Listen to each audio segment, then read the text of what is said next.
you should be somewhere on this screen, and I'm going to try and simulate what you should be doing.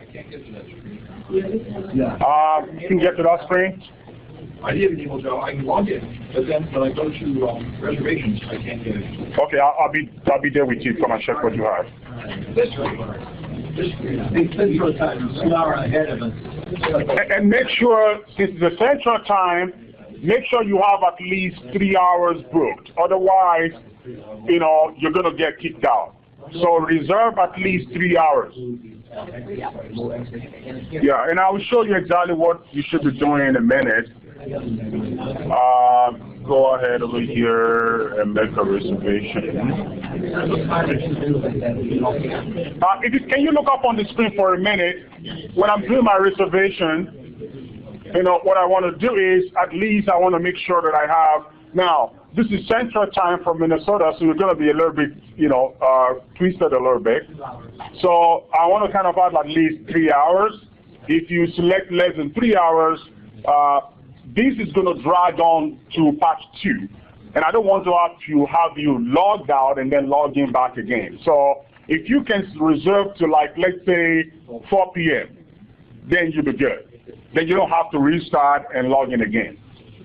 And I will click OK, and I will go back to come and check what you have over there. 1 minute here. Okay, that's fine. I'll be there with you. But you all have to do that. You want us to wait here? Is it coming back? That's fine. Have I given you a certain ID? Not yet. Right now, so you have to share it somewhere else. You have to log out and then log back in.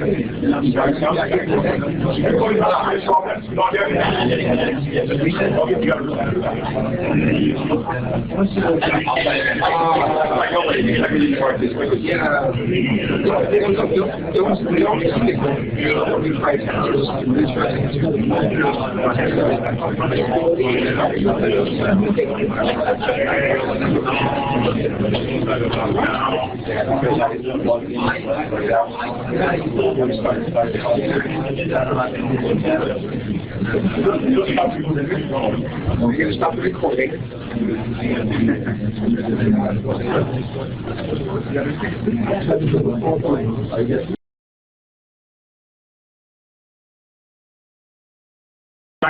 Analyzing physical disk, hard drive, recovering data from the hard drive. Mostly all the evidence is on the physical disk. And not much is being talked about when it comes to memory forensics. 4 or 5 years later, the idea of memory forensics become very, very popular because we realize, actually, if I have to take between hard drive and memory image, depending on the case, I'll probably go for the memory a lot of time. Because if I can get your memory, I'll probably get most of the valuable things that you don't want to release. And I will go over this slide with you just to kind of show you how memory forensic has gained a lot of popularity among computer forensic analysts. We're going to transition from the memory into going into malicious document analysis. Because if you don't understand how memory works and the importance of memory forensics, talking about malicious document is really a waste of time. Because malicious document, for the most part, 99.9% of the time, they're taking advantage of the process in your memory. Most of them, that's how they work. They work from the memory. So that's why we started out by talking about the memory forensics, and then we're going to dive down into malicious document analysis. I gave you guys the layout over here. You have the user space and the kernel space. Kernel space, most of the time, you don't write into it. It's kind of reserved in high privilege mode. A lot of applications actually run in the user space. And a lot of the malware or the bad guys that you have, they started from here and then to try to gain a privileged access either through a vulnerable application into something like this. So let's go on to the next slide over here. We're going to look at why memory analysis is important, okay? Then we're going to look at the live system. We're going to look at the raw memory image. We're going to talk about the hibernation file a little bit. This class is not focused so much on how to acquire physical memory. There's a lot of tools out there, you know, FTK Imager. You can even use your physical memory command if you have DD tools on your machine to image your RAM. That's not so much of stuff we're going to be covering here. What I did in this lab is I'd already captured the image of a memory that I did last week in anticipation for this presentation. So you're going to move it across, you know, the system. So we're going to look at a couple of examples of memory that we want to analyze. We're also going to find rootkits, and we're going to see how easy it is. If I have a copy of your memory, how easy it is for me to capture a password. You're going to realize it's very, very, very easy. As a matter of fact, if I have an image of your memory, I can, within a matter of 5 minutes, acquire all the password of everybody on that machine. As a matter of fact, it's actually possible. If you have an encrypted hard drive on that machine, I can get your key. And we're going to run a couple of tools later on here that will show you that. All right, so I'm going to flip through this you know, section. We'll talk about this a little bit already. And, you know, registry hives. One of the last exercises we're going to do on this section is we're going to use a tool called volatility. It's on the 6th machine that I gave you guys. And what we're going to be doing with that is we're going to be analyzing the memory. We're going to be looking at the registry hives. We're going to be downloading the hash of every password and user account on that machine. We're going to be going online, and I will demonstrate that for you over here on your machine. I'll give a copy of those hash. We're going to be going online, entering that hash, and then get the equivalent password. Yeah. No matter how powerful, how complex your password is, it takes like about maybe 5 seconds to get, you know, the equivalent of those passwords. Again, if somebody have your memory, it's really almost over. You know, there's really nothing more you can keep away from that person, because not only do they have your password, and one thing I'm also going to do if we have the time is to show you how I can actually even go a little bit much more, you know, more micro details of not even going after your memory, because if I'm a bad guy and I have to do this across the network, I don't want to capture 4 gig of RAM, because memory is getting bigger now, right? I can just target the process that is running in your memory that is of interest to me. And if I can get that, then I can actually have your password for your Yahoo account, for your Hotmail, for your Gmail, just about everything.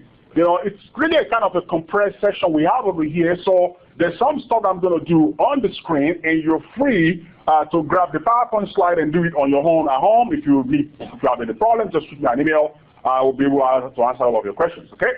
All right. So let's go and see what we're going to be using. We're going to be using SIFT Workstation, right? On that SIFT Workstation, we have 2 tools that we're going to be using majorly there. One is volatility tools, and the other one is bulk extractor. Okay? I'm going to get you guys started with a bulk extractor while we're talking, because it takes about 5 minutes to run, and the sooner we do this, the better it is. Okay? So while we're talking, because I don't want to wait because of time, I'm going to flip a little bit over to see if I can get over here. I want you to start your client 1. And if you do not have access to a machine right now, just please lean over to your neighbor. I will make sure that during the break that I get you set up for the next phase. Okay, please. So just please bear with me. So will be either last? Yep, go ahead. And then the password here, I want you to use as an administrator. The password here should be capital P. Capital P at SSW0RD. If you're not logged in. So I'm going to be logging in here.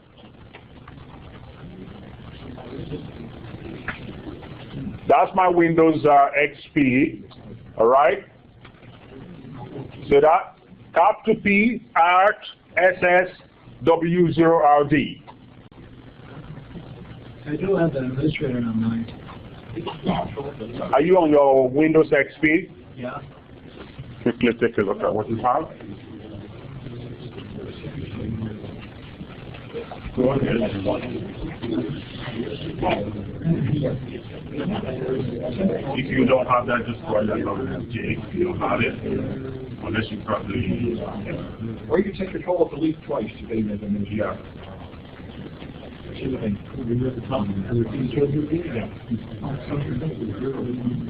Zero, not a zero, not a.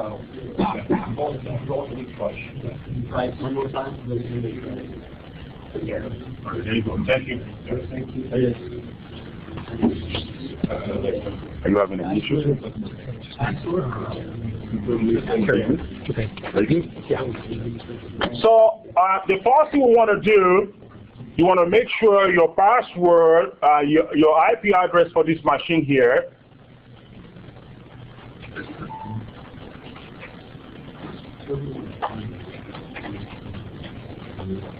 IP address should be 10.ipconfig. ipconfig. Okay, it should be 10.1.1.30.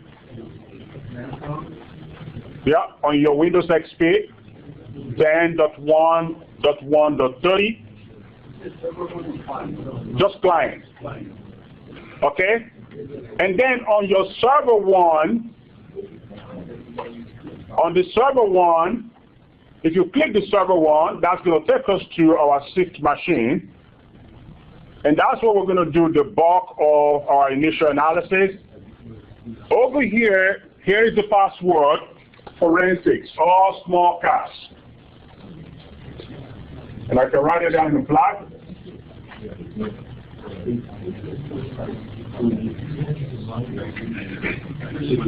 Okay, you enter forensics.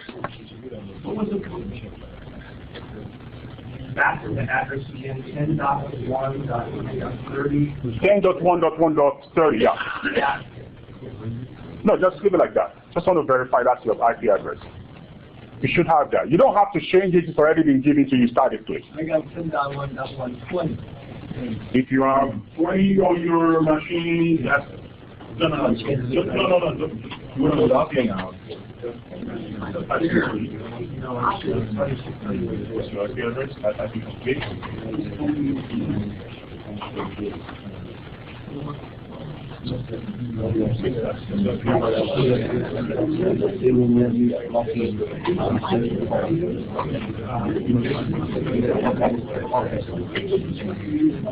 Just as administrator, and your captain key access is your password. All right, so on your screen here, we're going to be typing SU, okay, and use the same password, forensics.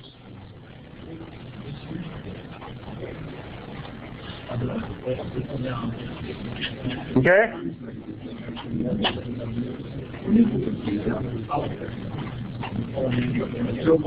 Silver one doesn't have to. Yeah, forensics all lowercase, like on the screen. And then once you log in, we want to go to switch user mode. We're going to go to privilege mode, and the same password is what you want to use. You should be on this screen. What we're going to be doing now, we're going to be setting an IP address we want to use for this machine now. The first thing I wanted to do is to type ifconfig.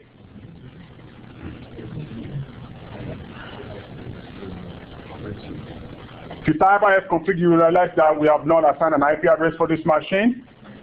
So what I'm going to do now is to assign an IP address for it.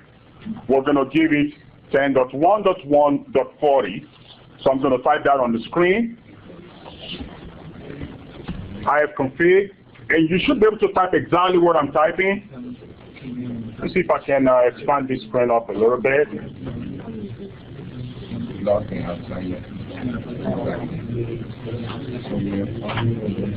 So come over here, and I'm going to say 10.1.1.40. Next mask will be 255.255.255.0. We're going to set it up. This is what you want to type.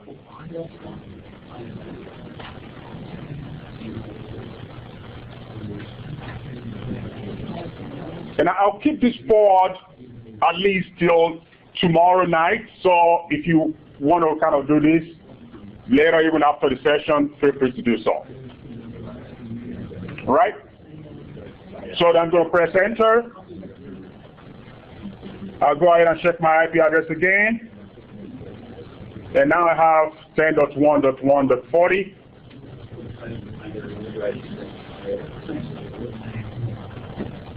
There's the command, ifconfig eth2 your ethernet 2 10.1.1.40 space net mask 255.255.255.0 up. Got it? So we want to make sure we have connectivity between this Linux box and that Windows box that we set up earlier. So I'm going to come here and I'm going to ping 10.1.1.40. Let's see, and do this. Okay, so you should make sure you have connectivity between this Linux box, the Windows box, and the Linux box. Okay? So we're doing this just for server 1? Server 1. We'll do server 2 on the second phase of the class. Server 1 just now. If you can get this ping, the next thing I want you guys to do, we're going to be moving our files from this Windows XP, and this is how we're going to do that.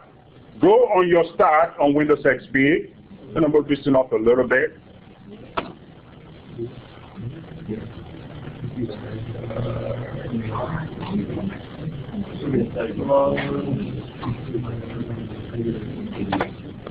Go back to client 1, you do Windows XP. Yeah. So come over here, go to run, all right, and then type the IP address of the server, which is going to be 40.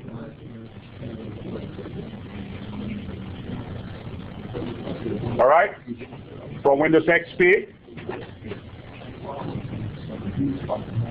So click that. That will take you down to a shared drive that is on that Linux box.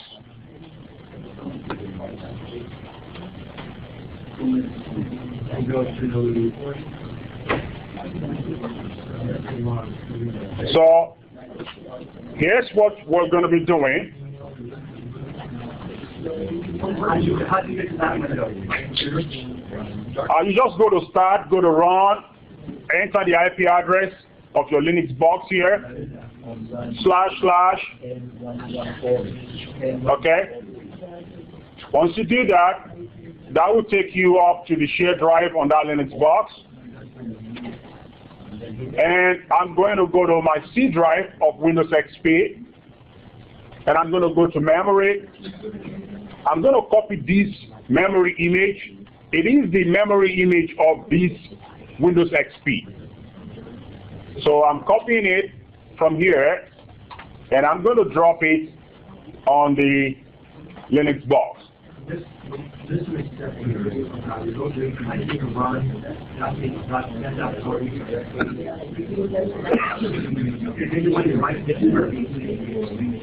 on the Windows XP,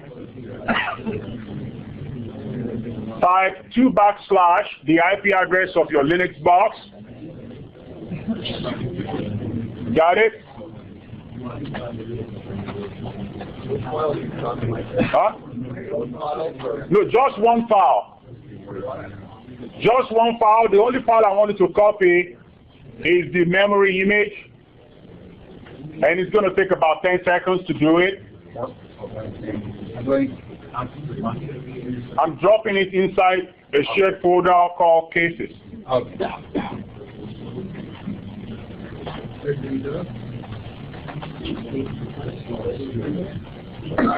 Got it?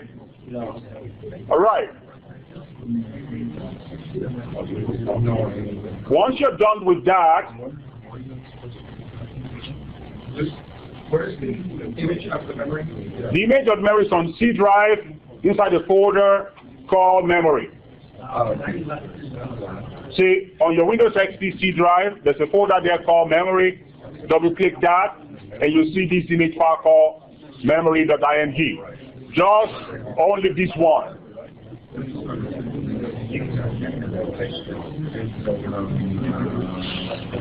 So that this is file you're copying across.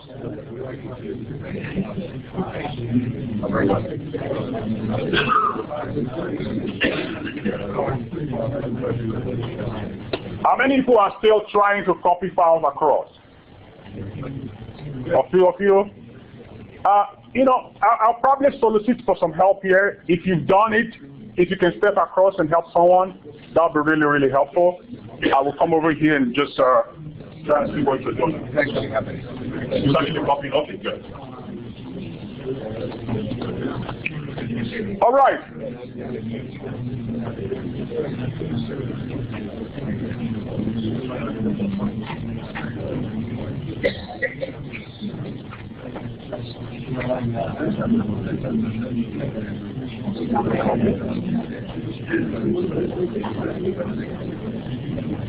All right, so here's what we've done so far. If you can just, if you fall behind a little bit, take some notes, and I'll try as much as possible to see if I can step back up a little bit if we have time to do that. Okay? So I've copied this file over to my Linux box over here. I drop it inside a folder called cases. And here is the file that I just copied around across the screen. Okay? All right? The first thing I'm going to do, remember I was talking to you guys earlier on about a tool called bulk extractor. Okay? Here is the memory image that I copied across from the Windows XP box, and now you have it inside the cases directory. So if you type CD cases, you're going to see that memory image over there. Okay? So we're going to run bulk extractor, and we're going to go back to our slide. Bulk extractor is relatively a brute force tool, and what it does is to carve out data, meaningful data from your memory. Okay? And once the process is finished, I will go over the output of bulk extractor for you just to see what you should expect from bulk extractor. One of the things bulk extractor is good for is the fact that, see, if I have your memory, I don't have to worry about what IP address you connect with, where you search on the internet, what page you visited on Facebook, your phone number that you type, or any phone number that you access on the web, credit card information, URL that you access. Even if you have a drive that you encrypt on your machine, I don't have to worry about the encryption key of that hard drive, because bulk extractor will extract everything for me. Okay? So now let's go ahead and take, even including GPS information that you might probably have. So if you go to like Google Maps and all kind of stuff like that, I'll be able to get everything just by having bulk extractor do the work for me. Okay? It takes about 5 minutes. That's the reason I want us to start this one while we continue with our slide presentation. Okay? Go over here. If you type bulk extractor here, and I have it over here on this slide. Let me see if I can bring it up. So here's the command you're going to type, and I'll bring this command right up on the screen so everybody can see it. It's bulk extractor -O here is to specify the output. Okay? -E here is to create a word list. -N here is to, and you will have access to this PowerPoint slide, and if any of you need this PowerPoint slide after this presentation, I'll be more than happy to send it to you. Okay, so if it's on the PowerPoint slide, don't worry to write it down. If you want to take additional notes for yourself, that's totally fine. It's going to move a little bit rapidly because we have only 50 minutes, and it's so much loaded with a lot of hands-on. So, you know, it's kind of a little bit of a balance here. But, you know, I'll be more than happy to send you additional material. If you have any question after the presentation, please feel free to let me know. I will give you whatever you need. Okay? So dash O here is for the output. Dash E here is to tell bulk extractor that I want a word list. What is word list? For example, sometimes, I don't know the keywords that I want to search. Okay, I'm just going to tell bulk extractor and say, gather is like string command. Okay, it's going to gather any meaningful words. Because those are the stuff sometimes I want to brute force in cracking part of your account. I'm going to need a list of meaningful words that are associated to what you're doing. And if I don't have that, sometimes it's kind of hard for me to create a list of words that I'm going to launch again later to attack your system. So bulk extractor will do that for me. See, the dash E next over here is I want to collect the network packet of your traffic. That's what the dash E next will create for me. Okay? And finally, you're going to specify the output of the image. So let's go ahead and do that. And if you're behind, don't worry. Come over here, dash O here. And I'm going to type, one thing I'm going to do, I'm going to make a directory here. And I'm going to call it cases, evidence. Going to go back here and create bulk extractor dash O, okay, cases here, and I'm just going to call this output. Now I must tell you this part already exists before, right? Make sure you do not create this folder. If this folder exists on your machine, bulk extractor will come back with an error message. So you want bulk extractor to create that directory by itself. Okay? It's a very common mistake and it might just burn up a lot of your time. So I'm saying bulk extractor creates a folder called output. That's where you should dump all your output for me. And I'm going to say dash E here, and I'm saying create a word list. You don't have to if you don't need it. Okay? You can just skip it all together. But here I'm saying create a word list for me, and I'm saying I want, a network packet of all the activity of this particular user, okay? And then I'm just specifying the location of my memory, okay? That's it. So the command here is I'm running bulk extractor. I'm specifying the output. I'm saying create a word list for me, dash E word list. I'm saying generate a network packet, and I'm saying this is the location of the image. Okay? And I can press enter now. And bulk extractor is going to start out by looking at pictures and all that kind of stuff. You're going to get a lot of errors over here. Just ignore it. It's simply because there's no picture files on this image at all. Does that make any sense? So then we're just going to let this guy sit on there and just go back with our presentation. The reason I want us to quickly jump into this one is because it's going to chew up about 5 minutes of our time. And we're running out of time, so I want to make sure we make some progress over here. All right? So back to our slide. This is the command that I showed you earlier on. And again, like I told you, you don't have to worry about this slide. I'll make it available for you if you want it. So you can actually go back and type this output yourself. SIFT machine, the machine I'm using out here, is provided freely by Science Institute. So you can actually go on their website and download the VMware machine itself.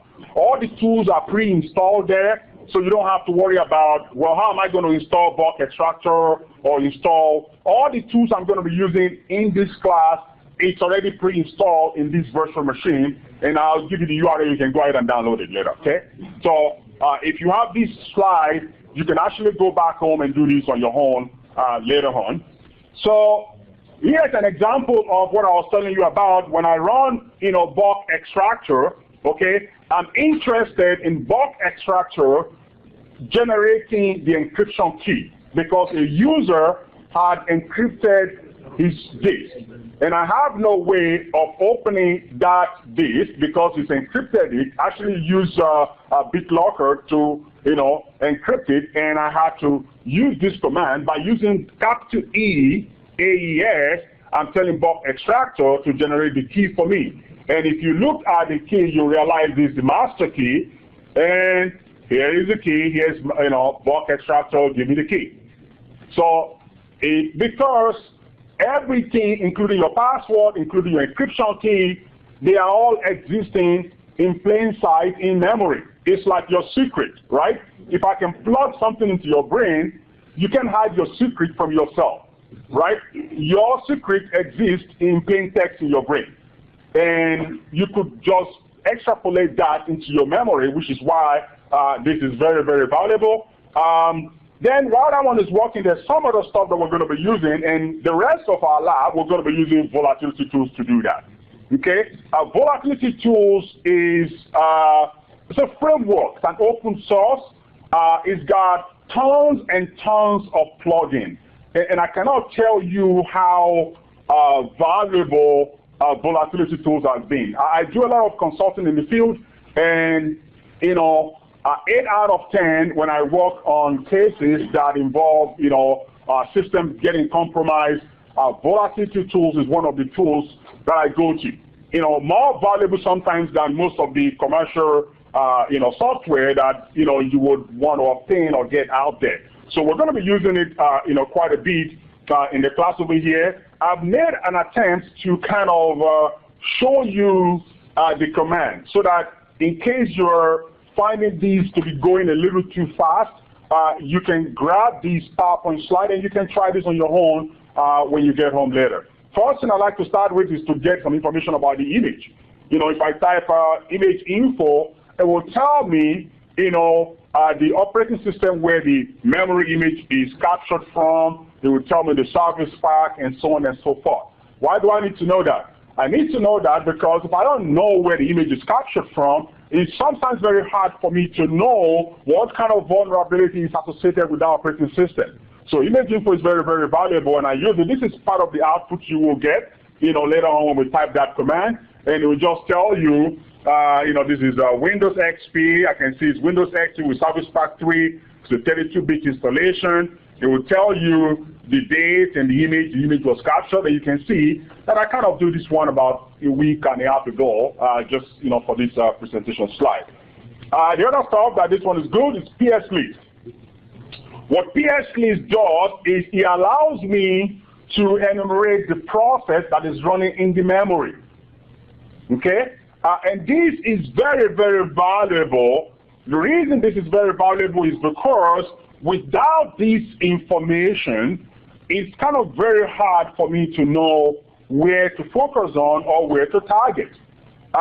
With this, I can actually see exactly what is running on the user's machine and perhaps, other stuff that they are doing. So if I found a process that is of, importance to me, I can follow it up. There are other tools over here, PSCAN. Why do you have PSCAN and PSList? See, PSList will show you mostly normal process that are running. Malware and the bad guys, generally, they like to hide their process. So if you go to your tax manager and you look at the process that's running on your machine, you will see most of the time the normal process, okay? But if I'm hiding my process, you will not see it. That's when I like to use the PSCAN. The PSCAN is more like a brute force type of PSList, okay? Because then it's going to show me the hidden process that is not visible with Tax Manager or with PSList. One of the things I like to do is I like to kind of compare the both of them together. And that's where the PSX view comes into place, okay? The PSX view does one thing. It allows you to see which of the two was used to detect the process. So if you look at this column, I have my PS list here, and here I have PSCAN over here.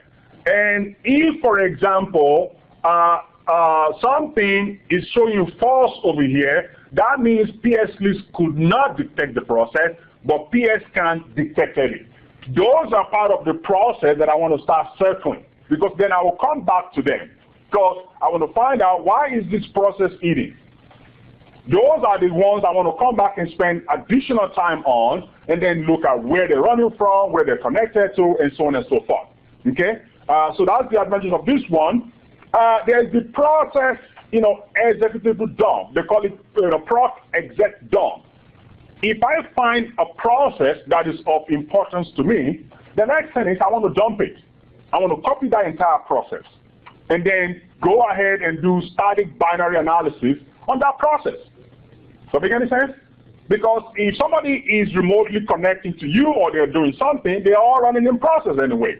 So if I dump that particular process, then I can take that particular process and see what is this doing on the system, what is the intention of the system. So you're beginning to isolate, and that is what this proc exec dump will do for you.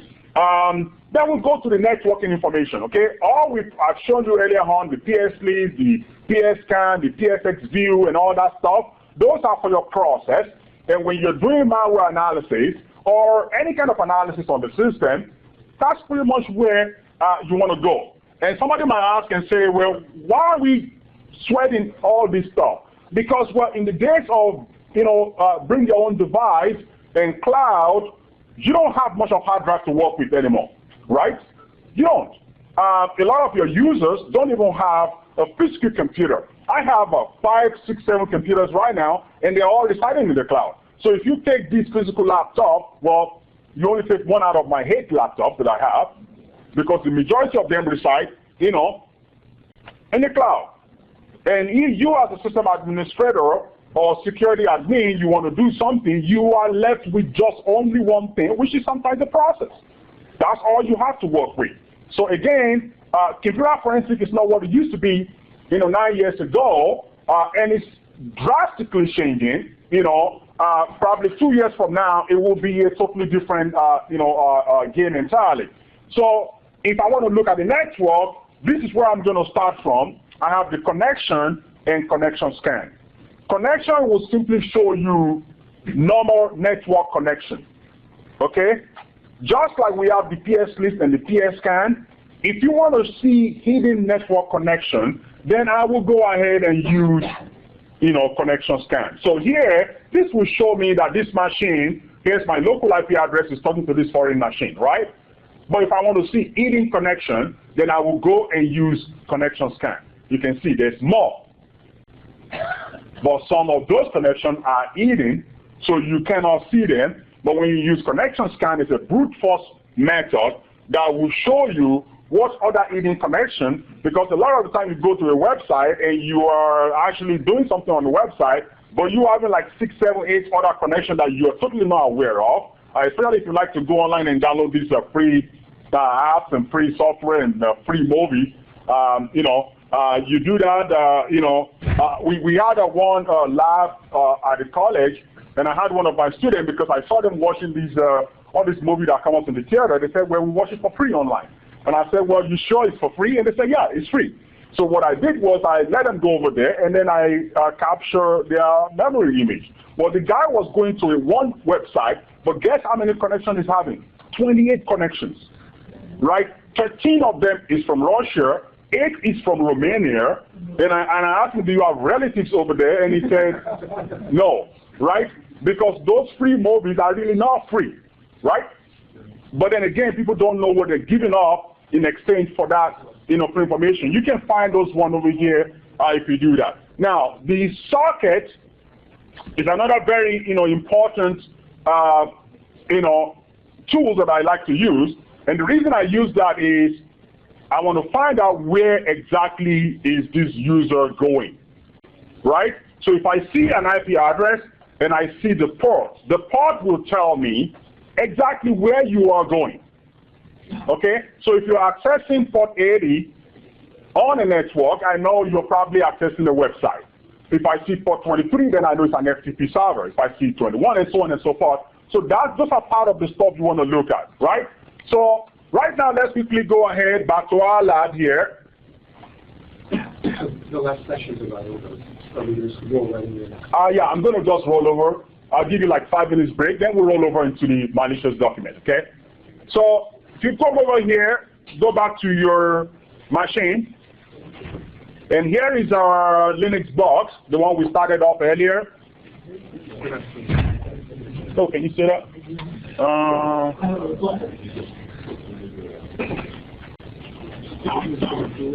How do I show that? Okay, you see that now? So look at the output of bulk extractor. It's probably finished. And if I go to cases on your desktop for Linux, go to output folder, and you can see all the output of your bulk extractor, right? So if I want to look at the email that is in the memory of this guy, I can just go back here and just access it. That's all the emails, okay? And that's actually nothing compared to other stuff I can get. If I want to look for your network packet, here is it. If the guy has gone to Facebook page, here is it. If the guy's telephone number, if you double click that, you'll see a bunch of it. Here's another telephone number over here. IP address that this guy said I contacted. That is it. The email text, you will get it over here. More on that one, if the guy has an encrypted key, you go to here, yes, over here, you get the encrypted key. So there's a bunch of stuff over here that this is your GPS information, for example. Again, it's a wealth of information that I can just extract from your machine within just 5 minutes. Okay? Let's go ahead and do some analysis on this machine.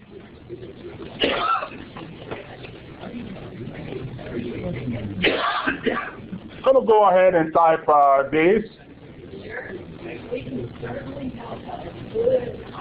And I'll type SU, forensics.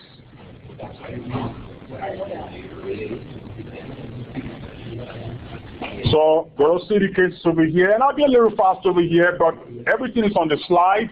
You can just go ahead and do that with me later on, and go to where the image is. So if I type volatility tools here, okay, I can say PS list. I type CD. I type CD and then go to cases. So I go to cases folder. That's where I put my images there. I'm going after this memory image. So here, remember we copied our image memory over here earlier? That is that image.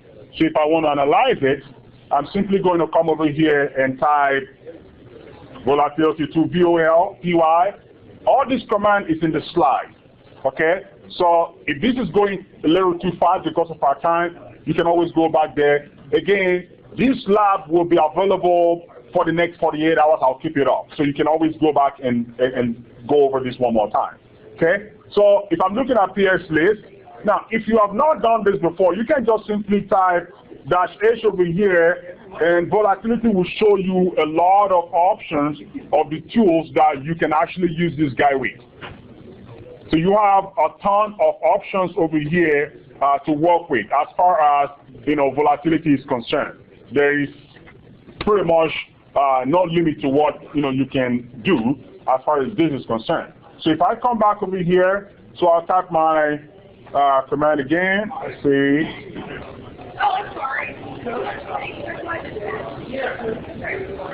So volatility Y PS list, and then if I have my memory image here, I like to kind of pipe it into less, okay? Because with this I get to see. Wait a minute here. I did something wrong. I need to use -F to specify the file.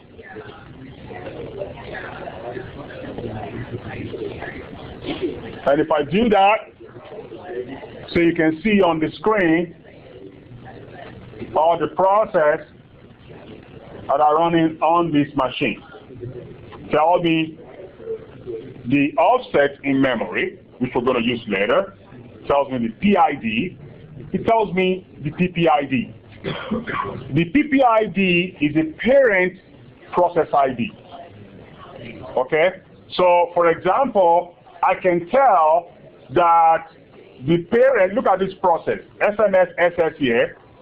I can see that this process is spawning off of this guy, because that guy is the parent. Does that make any sense? Okay, I can tell that this process is generated from this process because that's its parent. It's being generated. Yeah, parent, like the father. Yeah, that's the system above. So over here, it's telling me the parent of this one is this. And I can tell that this guy is being generated from this guy because that's the parent. You see that? So you can actually follow the map and see the tree of the relationship. You understand what I'm saying? So you can follow and say, okay, here is how this thing started, and you can follow the story a little bit down the line. So these will show me any tools that is not hidden. What if a tool is hidden? That's when we want to use the PS scan. Oh, yeah.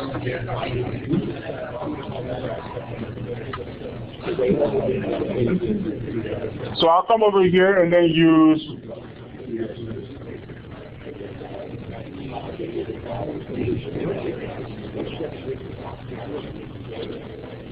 my PS scan over here. And with my PS scan,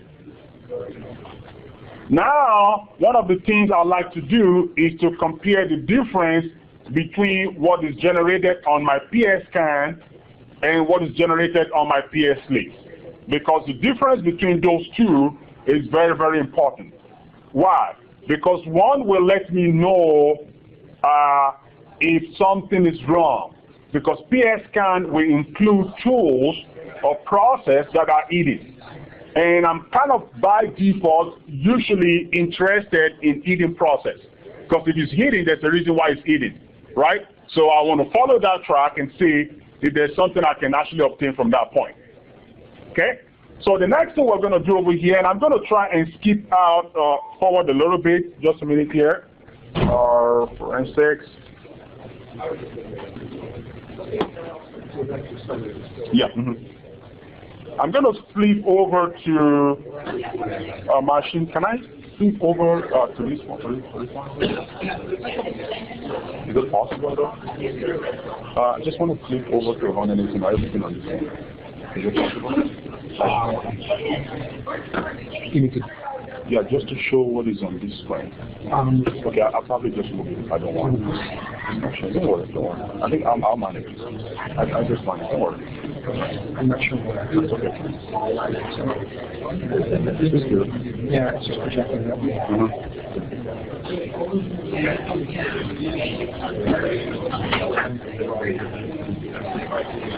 All right, so I'm just switching system here real quick because we're technically in the second session, but don't worry, you won't know it. All right? So I have this kind of a little bit faster because I'm working on my local laptop now instead of running it from the from the net lab that you guys are. So what I typed earlier on was to type this command over here, and I run pscan, and I go ahead and type -f, and I type my memory, and it kind of pretty much shows me all this process that are running on this machine. Very important, very interesting.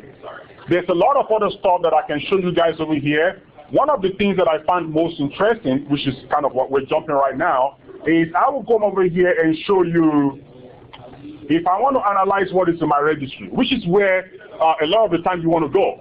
I will go and say Hive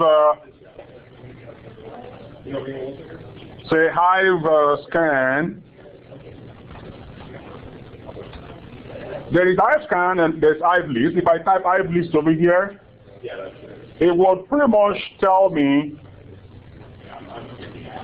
list on the screen, the contents of my registry.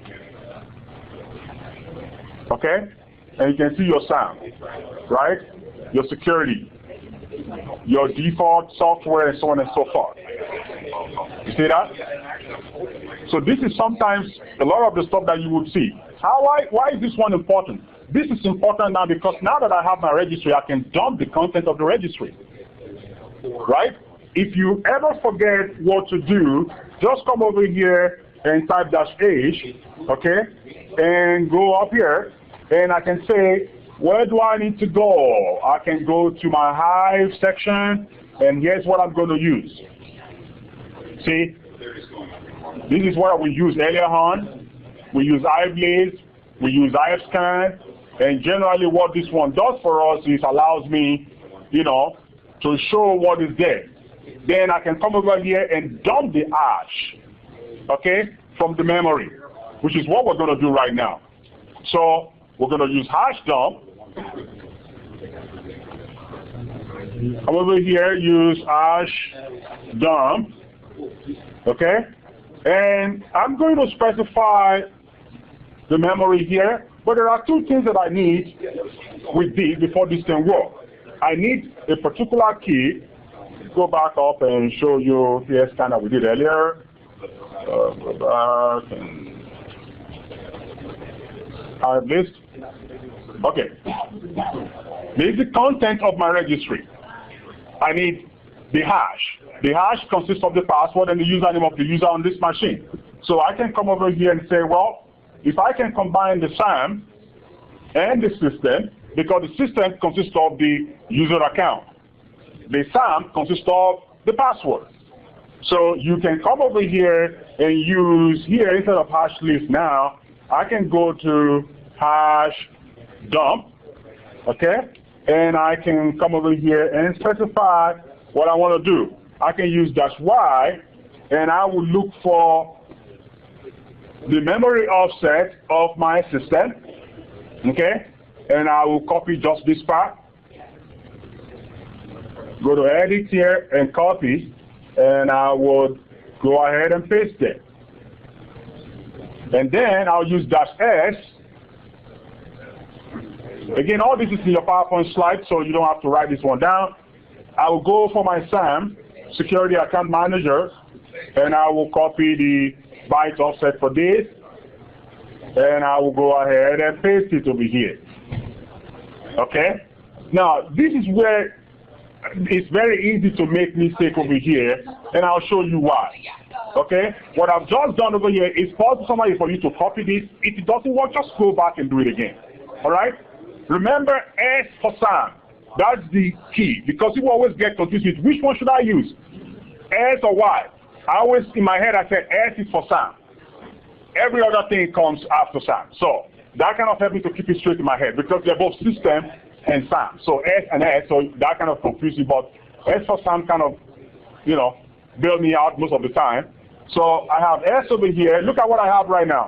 I have the dump of the registry of your user account, so I can see the administrator here, and I can see the hash of the administrator password. See, I know there's a user here called administrator. There's another one called Christy. There's John. There's Jake. There is Sean. Absolutely. I'll show you here. Now I have to try. Well, it's not good if you can convert it, right? Let's see if I can. How I can do this. I'm kind of struggling a little bit. Well, I think it's more fun if I show it to you. So these are all the commands I've typed earlier on, all along, or everything I've typed so far, including the one I skipped because of time. So, and you want to go to this website. I kind of included this website on the slide, okay? And you go over here, and I'll try and, let's see how I can do this now.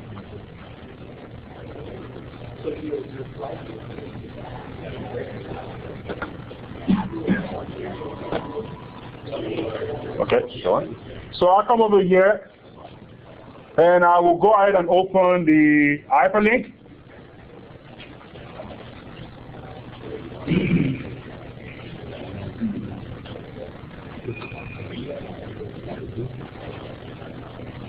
See, and you can use it for free.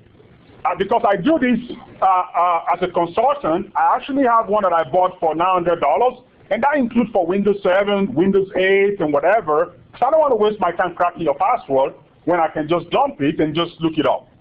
Okay? And I don't have to even go online and be waiting forever. I have it on my laptop and I can just plug it in there, go to sleep. By the time you come back, you know, password is already cooked for you. So here's where you go. I have this. See, what I would do normally is to come over here, what we were doing earlier on. Let me blow this up on the screen. I will do this, right? And I will pipe it into a text file. I will call it, you know, pass.txt. Okay? I will save this pass file into a text file. That's it, right? And then I will move it out, which is exactly what I did.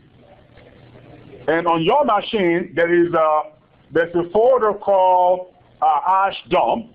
Okay, this. Everybody should have it on their desktop. That's a copy of this file that I generated. You see that over here? Right?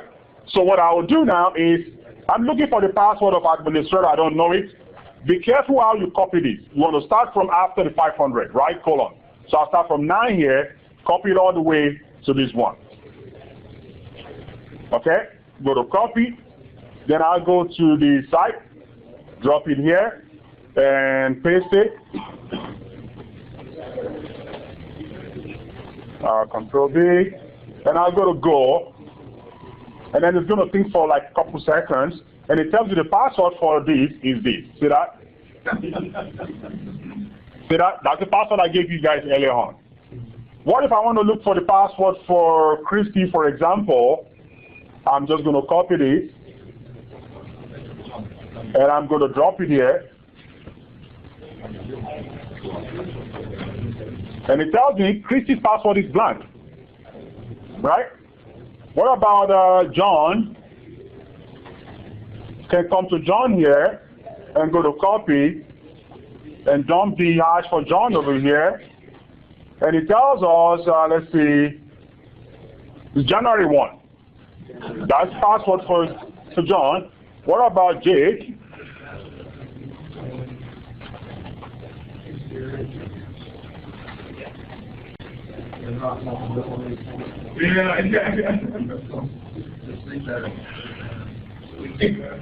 And the password for Jake is shrimp. 1, 2. And finally, we have the last one here. Yep. And you can buy it and use the free one. I'm using just the free one here. How big a password do they have? Huge. And this is a lobster. That's the password for the other guy.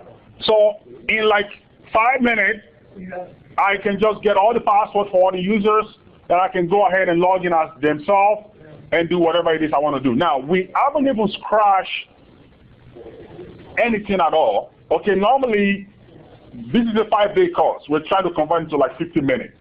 That's why you see me, you know, blazing through it, you know.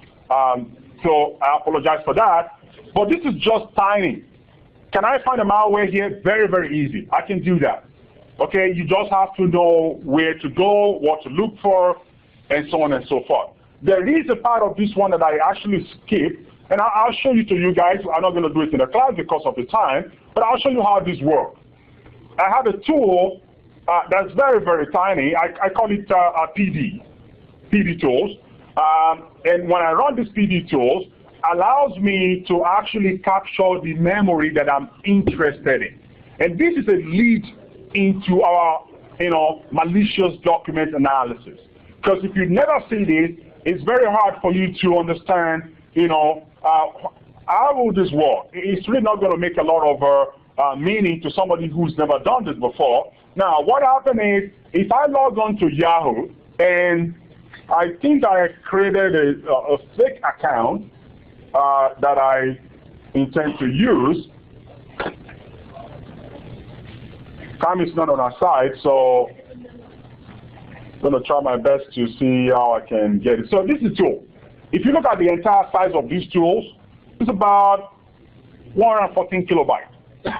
I can stick this into a Word document and you will not know it. Okay?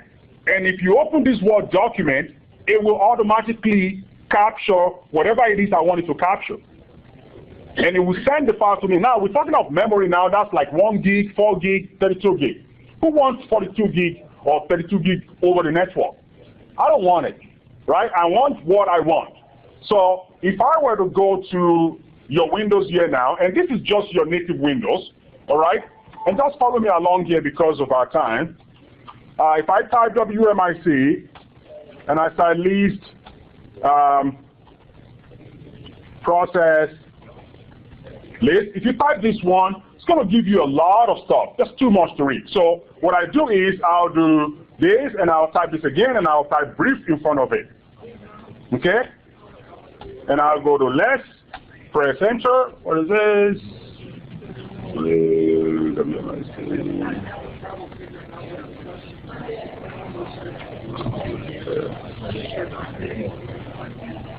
No, there's something I need to brief in front of it. Okay, that's what I want. So, I kind of like to take more. Sorry, I forgot I'm not in Linux anymore. So, kind of get used to it. So, here's what I did. This is just a native Windows command tools. It's every Windows 7, Windows XP has it. So, just show me all the process. And you can see I have my Internet Explorer there somewhere if I have it open on this machine. Do we have internet on this machine? Yeah, I think I do. Yeah, okay. So I'm going to come over here. Let's see if I can go over here. And if I can go to Yahoo. And this is not my real email account, just in case you want to try it afterwards. It's really not good. Let me see. I'll use this one. What is that? Yeah, because I created it, you know, I really wasn't. You know, we can create our, see, I have one to use. Yeah, I think I have one I could use for free. Okay. And I think I call my password here detective, and I even say, you know, for people who like to use the extra security code, that really doesn't do you any good. So now I log on over here, right? And if I come over here, I can go ahead and type this command again, and I would see, where's my Internet Explorer here?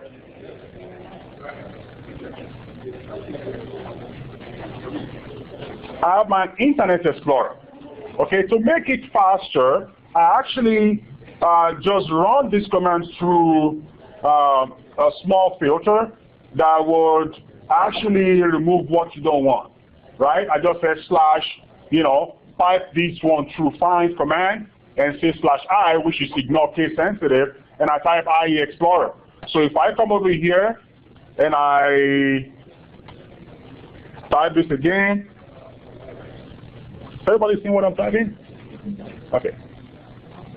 So then I can type this one through find, okay? And I can say, you know, dash I over here, which is to ignore case sensitive, and I can say I'm looking for I Explorer. I hope I get the spelling right, Explore. Okay? You can put it in code if you want. You don't have to put it in code. We'll find it regardless. And if I do that, say that, it only shows what is of interest to me. Then where do I go from here? Of course, now I'm not going to waste my time on all your image memory. I'm just going to focus on these guys.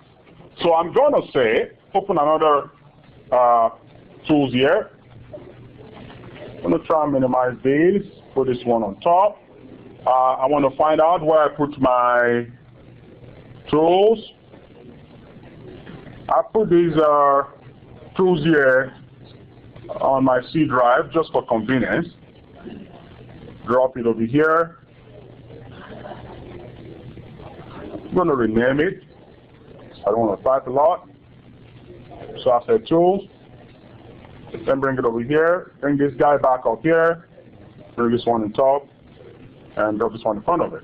So I'll come over here and type my CD, go to my tools.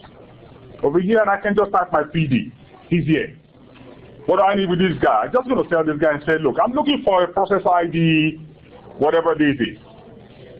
Remember when you typed your command earlier on, Here is your PID. So I'm interested in this number. So I'm just going to say, I want you to image this for me. Now, we know we started from memory big, right? Now the bad guys don't want to do hard work. They just want to go after what they want. So now I'm just going to say I want 62. So I'm just going to say, give me 6232, right? And I can say dump it. Now, one error message you're going to get if you do this is going to tell you do not have administrative privilege. And I'm going to do it so you can see. I can say mem, dump, whatever.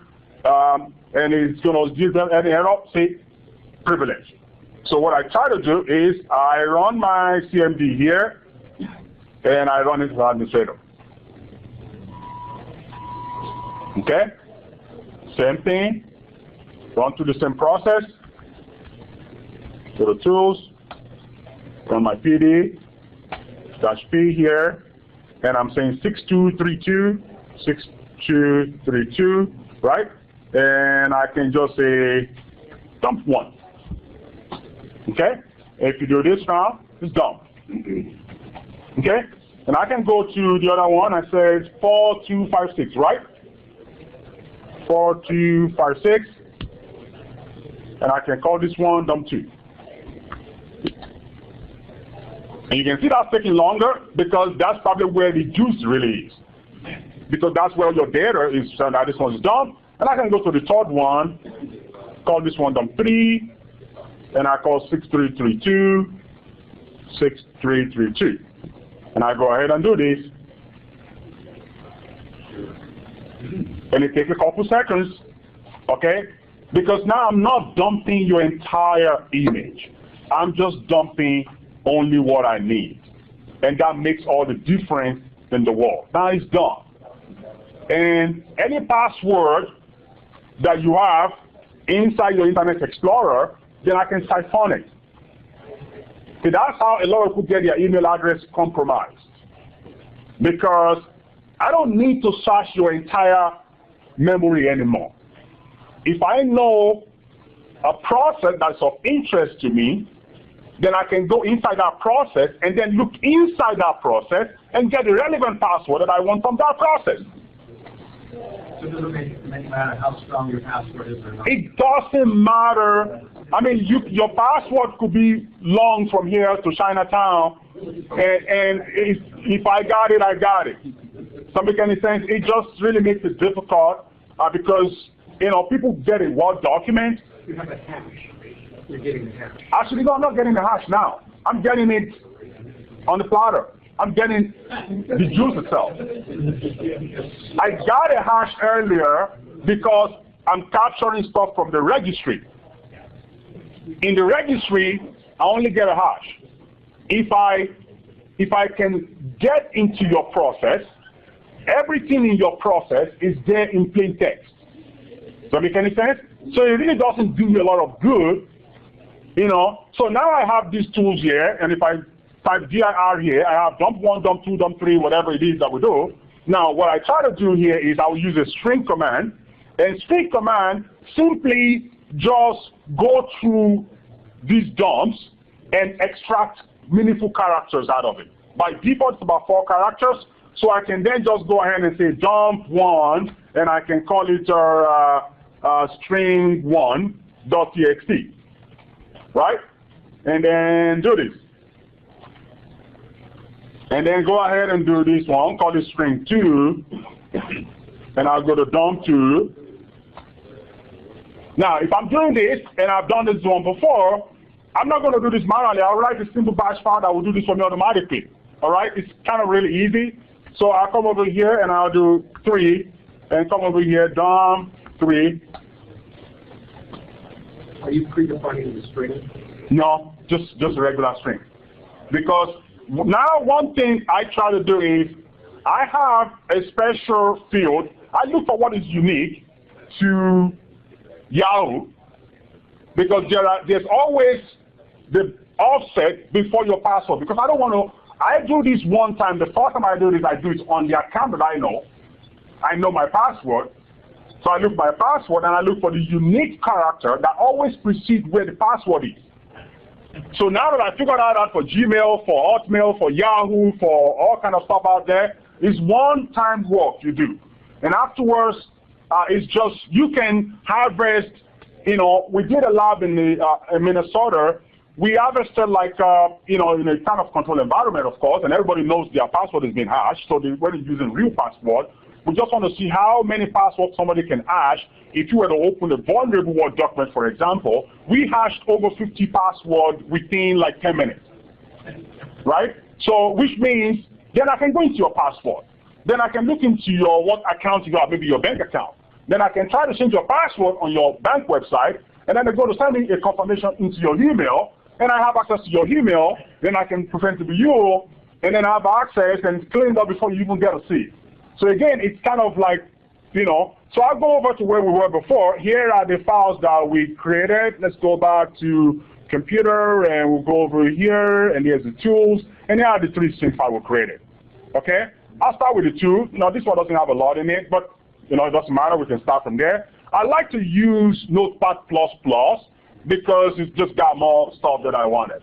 So if I press my Control F, you know, and if I were to type, you know, sometimes you can type and say, well, I want to find something. If you know your password, you can type it.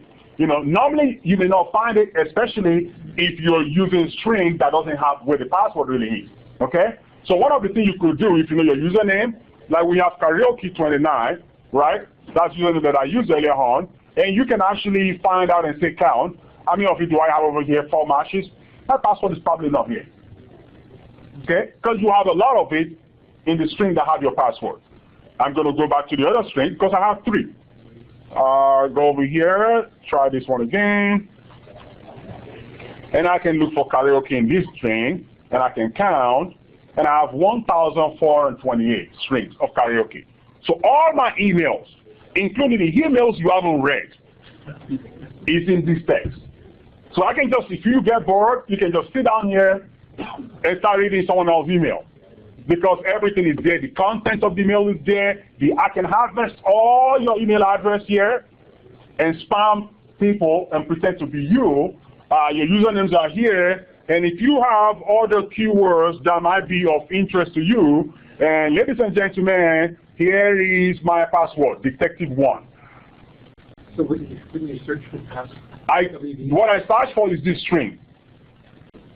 I search for this ampersand login equals, and I use a variable letter here, regardless of what is there, it's going to pull it up for me, and I'm going to use another ampersand, pass WD equals.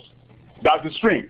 And with this now I don't have to ask you to give me your password. I can just say, you know what, this is Teddy Day on a Valentine's Day, and then send it, say, if you give me this one to your wife or your girlfriend, it's going to be a winner all the time. And guess what people do?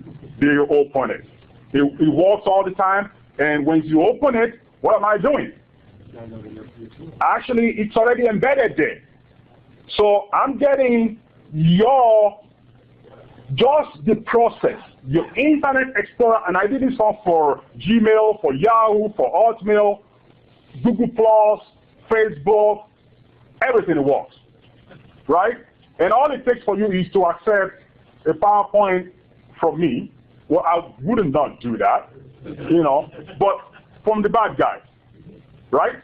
You know, because, you know, usually if you say that, people stop blocking your email address, you know, after this presentation, but, you know, yeah, I'm blacklisted, you know, don't get anything from Israel. But this is really not it's, you know, but you need to know what you're really, you know, dealing with. And this is kind of supposed to be a lead-off. I'll show you a quick other example. We're running out of time. How much time do I have left? 20 minutes. Okay, so we'll rush this remaining part here. I'll show you something here. And this, I'll just ask you to just follow along with me because of the time. If you look at this document here, I have a couple stuff here under the malware here. There is this document, I call it VB macros, and I'm going to extract it. And you can go ahead and do this on your own later. Again, I'll keep this lab open for, you know, for the next 48 hours, and you can, what is that? 48 days, yeah. Yeah, school start, yeah. Would a virus checker or some kind of intrusion No way. check before downloading your PowerPoint? It would not. No. What you put in there. No. A virus is not going to help you out here. So let me give you an example. Here is I have a PowerPoint. I call it VB macros because there are two ways the bad guys can do this. They can embed this one in a Word document or PowerPoint or Word document, and PDF now is on the #1 list now, right? It used to be Word documents and Office, Microsoft Office, but now it's just, it's PDF now on the top of the list. Now, if I send this one to you, there are two ways I can do that. I can use a script, okay, with the Word document, or I can include a code, a shell code. Then those are two different, right? Most of the current Microsoft Office documents now are pretty, protected against VB macro, but there are still people that are using the old legacy version, the structured storage, version of Microsoft. If you're using 2003 and below, you're using the legacy version. If you're using 2007 and above, you're using the XML version, which is a lot easier to parse, compared to the older one that is much more complex and difficult to parse, which gives a lot of the bad guys a lot of opportunity to hide stuff. So if you look at this document right now, this one has a macro on it, and if I double click it, it's going to say, well, macros are disabled on my machine. And I can social engineer this in a way that you're going to disable the macro yourself. Yeah. Okay? And if I go over here and say, and if you disable the macro, all you have to do is come over to options here and go to security and go to macro security, and I can put it on low so you can open this PowerPoint slide, because it's very, very important, because it contains some really nice pictures that, for my last vacation in Honolulu or something, right? And so you come over here and you open it, and you can see we kind of use something really simple here, right? Just a thing, whatever. But of course, you write this script to run in the background so that it doesn't even display it to the user. So all you have to do for those scripts to work on your machine is just to open it. That's all. That easy, and then you have it run. Yes? A lot of people send out these PowerPoints and slides of figures of Europe with music behind them. Yeah. What percentage of those instances have something malware? Pretty huge. I always ask myself, how much time does it cost this person to do this? Why would you do it for free? Does that make any sense? So again, you have to look at time. One of my students said, well, why do you always think that the bad guys are, it's just a free movie? And I said, look, this thing costs a lot of money to do it. This guy paid for the server, hosted the server, put it out online, storage, and then he gave it all out for you for free. And by the way, this guy lives in China where, cost of living is, then people don't make a lot of money, right? So he's doing it for you in the US out of the goodness of his heart. Even my relatives don't do that for free, right? So if somebody's giving you all this for free, they're getting something back. That is my thinking. And, and I'll show you just one couple in 5 minutes here now, just something you could do at home if you want to kind of just test this out yourself. Office Mouse Scanner is a very, very good tool that will, give you a good idea of what may be there in the document that you want to kind of check. Before that, I will go back and show you another one. And I'm stepping through this thing really fast because of time. Here's another one on MPICT. Okay? And I download this one from Bruce's website, and it's got a really, really good tools on how to analyze malware. If I click this one right now, double click this. Just 1 minute over here. You probably will see nothing on your screen. It looks as if, there's really nothing there. I will go back, however, go to my Excel, close this one, go to my tools, go to options, and go to security, go to macro, and I'm going to put it too high that it was before, or very high, wherever show the two, right? And I'll go back and open on MPICT. And what do you see? And this is what you will get if your macro is set to high security, which is what you have by default. Now you see a spreadsheet, right? But it takes about 2 seconds. As I'm doing this one right now, this particular Excel sheet has downloaded 2 files on my machine and is remotely connecting to a remote network. Okay, and with this, they can launch back into my machine. Okay, of course, the remote server is no longer there, but it was there before. And there's a tools here on the machine I'll show you here that you can actually use to capture what's going on in the background of your machine. I'll definitely recommend this for you. If you take nothing out of this second session, because you can analyze your documents, you know, using looking at the static binary files, or you can use, you know, more like a dynamic setting, you know, put it in a live environment and see what it's doing in the background. And these tools, I really, really like these tools. I'll bring it up here right now. It's on, and you can download this for free. Program files, we call it CaptureBot. Okay? CaptureBot is very, very, very good. If you come over here, capture the tools here. So I say CaptureBot-C is going to monitor the network, and then it's going to see what file is opening on my system. If I press enter on this CaptureBot, you can see what it's doing right now. It's collecting any part that's been modified. It's capturing network packet. It's loading the kernel driver. So anything that is being modified on your machine going forward, this guy is monitoring it for you. You understand what I'm saying? Now I'm going to go and open the document, and then I'm going to see what is going on in the background of my machine. You want to do this in a sandbox environment, right? So you can actually see, okay, this is what this document is intended to do. So when I open the document, then I can go back and step through it. Okay? If I were to do something, even if I were to open the file and go to command prompt, you can see that BAT is telling me that I just did it. See what I'm saying? If I were to ping, let's say 10.1.1.40 at this point, BAT is going to tell me that I just use ping command, and it's going to tell me what's going on. Does that make any sense? So if you open up a Word document, you can keep track of what's going on in the background of your system. Another tool that I like to use is this red shot. Okay, you can take a shot of your registry before you run a file, and then take another shot of your registry after you've opened the file, and you can compare the two and see what effect that has done, on your machine. All right, I will go ahead and open the third document for you here. Again, I apologize for speeding through this. Test your mind, and it's a PowerPoint slide.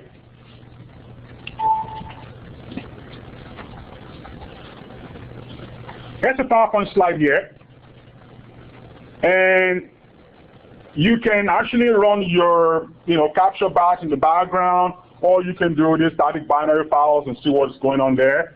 And when I do my test your mind over here, this thing crashes. And I'll tell you what actually happened because we don't have the time to do the analysis step by step here. What happened is this PowerPoint slide actually have a shell code in it. Okay? It's got a shell code. It's got another benign PowerPoint document.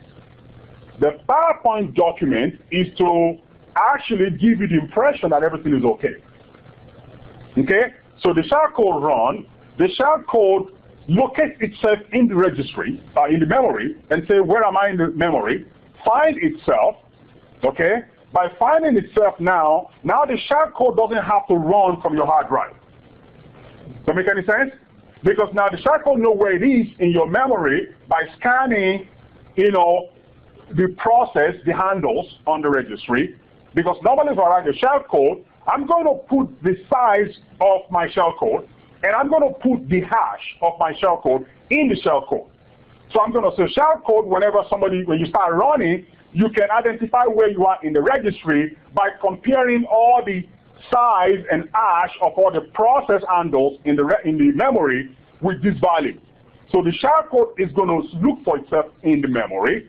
Once the shellcode locates itself, then the shellcode is going to now begin to execute the malicious executable I want to run on your machine. So the shellcode run locates the bad, executable files, de-encrypt it if it needs be, and decompress it if it needs be. And most of the time, I want to make sure I compress it and encrypt it so that even if you get my shellcode, you still can get to my malicious executables. And even if you get to it, it's encrypted. So you have to de-encrypt it. And then if you de-encrypt it, then you still have to unpack it. So there's almost like 3-4 layers that you have to go down before you can actually get to the actual file itself. And all of it is running in the memory. So what happened is, these guys, the shellcode crash, the PowerPoint slide. Because the shellcode run locates itself in the memory, okay? And then the shellcode tries to go and open the benign PowerPoint slide. Meanwhile, you see this on your slide, because do you want to open PowerPoint anyway? Most people will say yes, because it's your friend. So when you open it now, this is what you see. And it's kind of fun. It says, how many horses are in this picture? You're busy counting. Right? So, and somebody told me the trick is to look at the legs. If you count the legs of the horses, you can actually tell about 7 horses. So it's kind of really fun. If I get this in my office, what am I going to do? I'm sending it to all my friends. Because it's kind of cool. Right? It's just say, tell me how many horses over here. I'll probably even remove these 7. Because I want them to do the work, right? So again, you kind of start going down the store. They say, all these guys, believe it or not, they're on the same height. So you're kind of looking and, it's kind of fun. But the problem is, you are actually compromised, just like that. The thing about this is this is going to bypass every antivirus, every security you have, every stuff, and I can get this one to spread really, really quick. Okay? How do we do the analysis real quick over here? I'm just going to quickly run through this one. About 5 minutes. Wrap this up. Yeah, because I want to wrap up at 3:15. I get out by 8. Sorry, I'm heading to Minnesota today, so. Are you sure? I'm pretty sure. I hope so. Yeah, Yeah.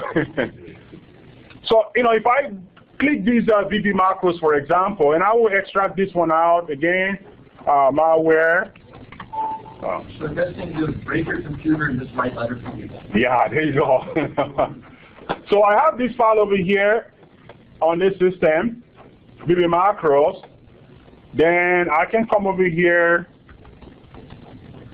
go to CD malware, and I can say Office Mouse Scanner, okay?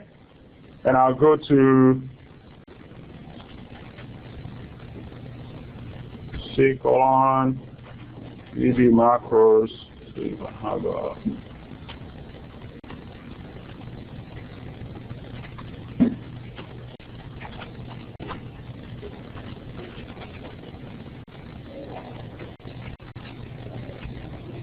okay, that's the file. And I can type info on it. Okay? And what Office Mouse Scanner will do, let me see if I type this one correctly. Oh, sorry. Go back here. Office Mouse Scanner. Okay. So, what I do over here is I type Office Mouse Scanner. Okay? And I say, give me the information about this. And Office Mouse Scanner tells me right away that, it says, well, info is selected, the file is open, determine the size of the file, and it tells me this is a Microsoft Office OLE 2 compound, which is the legacy version, which means it's 2003 and below, and it tells me the format is Excel, and it tells me it's got 3 sheets on it, and the macro here, and it says the macro was found inside this file, and the macro has been extracted into this directory. So if I go to this directory VB over here, I can see the file itself, and here is the file. So if I type notepad, and you can see this is the script I was running earlier on when I opened this file. When I open the Excel file, you can see this is just the code. We just made this to be kind of benign, 127, whatever. What is going to stop me from sticking my PD file earlier, the one I used to zap your password from Yahoo account? That file is very tiny. Okay, that file is like 40 kilobytes. Okay, you won't even know it's there. So you open the document and you're seeing cow, you're counting cow's leg, but in the process, your information is being siphoned away, right? That's probably one of the stuff that you could possibly say, wow, this is very, very serious. What other stuff I'll probably show you here, kind of now because of the time. This guy have some other additional tools you can use if you don't want to use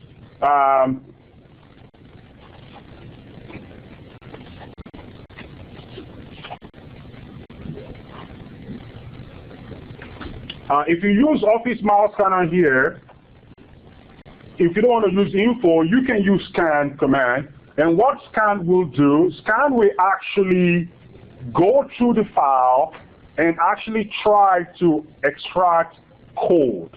If there's a shell code in it, it uses a brute force mechanism to do that. When I use info just look for scripts. It doesn't search for code.